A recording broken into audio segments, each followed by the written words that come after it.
Au bout d'une semaine, Fonarev a procédé par la formation d'enquêteurs, autrement appelés identificateurs, de victimes de violences sexuelles liées au conflit et victimes de crimes contre la paix et la sécurité humaine. Monsieur Mira Moulumba, coordonnateur régional de Fonarev Grand Kasaï, confiant du travail de son équipe, s'exprime en ces mots. J'ai d'abord le sentiment de satisfaction, tout simplement parce que c'est grâce à la volonté manifestée par la direction générale du Fonarev que dirige Patrick Fata. Aujourd'hui, une grande équipe de formateurs a fait pratiquement une semaine pour devoir outiller, renforcer les capacités des agents d'identification appelés communément enquêteurs qui doivent, dans les heures qui suivent,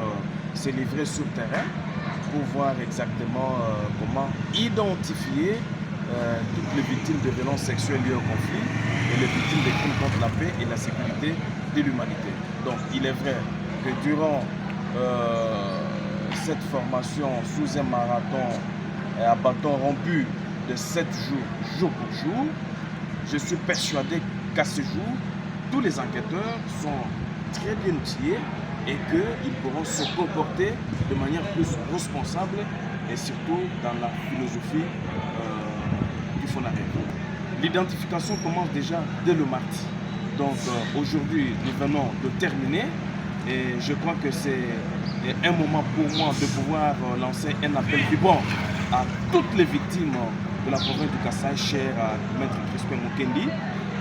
de s'apprêter en ordre de bataille pour aller se faire identifier auprès des agents d'identification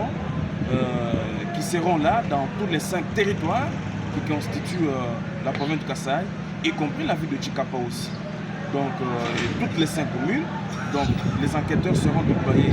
dans tous ces sites pour devoir recevoir la masse de victimes qui viendront pour se faire identifier, pour qu'enfin ces victimes soient éligibles sur la LUC, donc la liste unique consolidée, qui sera sanctionnée par une sentence judiciaire, c'est-à-dire un jugement du tribunal de grande instance du lieu de la commission de fait, et qui sera